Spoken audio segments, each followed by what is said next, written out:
This is fun, huh? You know, I find it's really different when people are expecting you to tell jokes and they'll laugh. The reaction is way different than if you're telling jokes at, say, a city council meeting, or your divorce hearing, or a funeral. I deal with that my own way.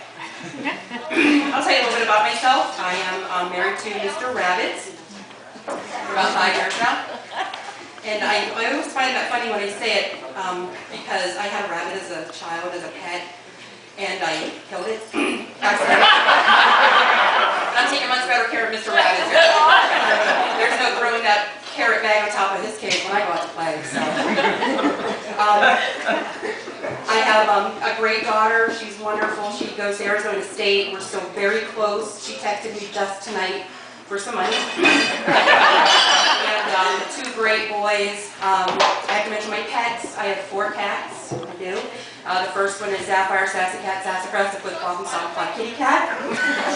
And then we have Barkista, Sunshine, Sweetie Pie, Ninja Poopsie. And then the newer kitties, the first one is Scratch Cat, Sweetie Pie, Caramel Macchiato. They're coloring. And then she has a twin. It's the newest to the bunch, and her name is Pretty Lady Pretty Lady Munchie Kitty Caramel Macchiato, because they're twins. So, and then we have a turtle, Chewy. And so, does anybody here have a cat that they really want to strangle sometimes? Yes. I mean, yes. Okay. So, like I said, Stretch is the newest to the bunch, and we're still trying to figure out each other. And she has this strange habit of biting me. But it's not those cute kitten nibbles. She like gnaws on my shoulder and my feet while I'm sleeping. Anything that's sticking out from the blanket, she's biting on it. So the other night I wake up and she's chowing on my chin. I mean, it's like, and I pick her up and I throw her because I have no idea what this is. I'm an alien, whatever, I don't know. So I throw her to the end of the bed. And I lay down and somehow I end up back to sleep. And then I hear her crying. It felt horrible. So I go find her and try to apologize and ask for forgiveness and plead for my wife. So I look under the blanket at the end of the bed, and she is stuck spread eagle on the box springs, crying. So I don't know if she caught it on the way down or she was coming back for seconds, but that's where she landed. So you would think that with 4 cats in the house and 4 people in the house, each would take a cat to be responsible for? No, I don't think so.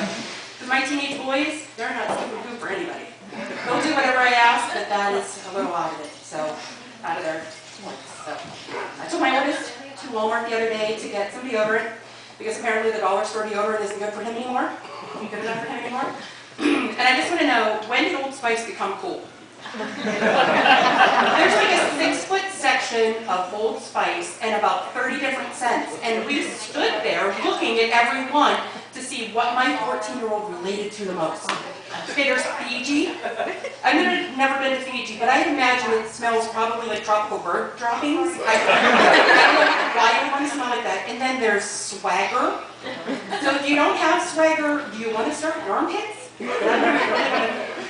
And then my favorite, Wolfpack. And guys, I just want to tell you, your lady does not want you to smell like a Wolfpack. Okay? So finally, after 25 minutes, he decides on the original scent. We go in the car, and he says to me, Mom, I think I want to be other kind. I don't know if I'm happy with this one. And I went, and I gave him a fist bump on the thigh. And in his, I don't know if he thought because he's a foot taller than me at 14 or because he felt macho with that Old Spice in his hand, looks at me and says, was that supposed to hurt? You know, with all the legalities going around today, I said, of course not. So, he said, I should call a 5-0. I said, the 5-0? Are we in Hawaii? Okay. I said, well, they'll never believe you. You can't prove it. Is it bruising? And he goes, bruising. Even if it would bruise, it'd probably look like a smiley face. And not even a fancy smiley face, just a colon parenthesis smiley face. So, my youngest son, you know, we're a funny family. We have a great time. You know, we even have a family motto, and that motto is, because we are just that fun. I say it all the time. several people say it every chance he gets. And he's kind of following in my footsteps with the jokes and all that, but with Eric, when he tells a joke, when he says the funny part, he makes this face. Just in case you didn't know that was the funny part, you know? So, something that we don't have in common, Eric and I, he likes the video games, and I wasn't sure of the ratings, so I said to my husband, a 12-year-old, what can you play? What rating should we be looking for? And he said, well, E is for everyone. And I said, okay, Eric, you can play E and lower. And Terry says, how can you get lower than everyone? And Eric says, lay down.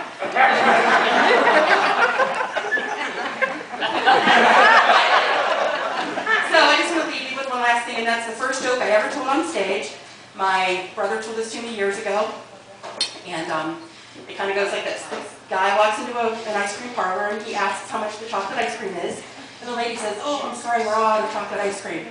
He says, oh, okay. Well, let me have a chocolate ice cream cone. And she said, oh, well, no, we don't have any chocolate ice cream. And he says, oh, okay. Then let me have just a scoop of chocolate ice cream. She says, listen, man, spell the straw in strawberry. And he says, S-T-R-A-W. She says, okay. Now spell the van in vanilla. V-A-N. She says, very good. Now spell the freak in chocolate. Well, there is no freaking chocolate. That's what I'm trying to tell you.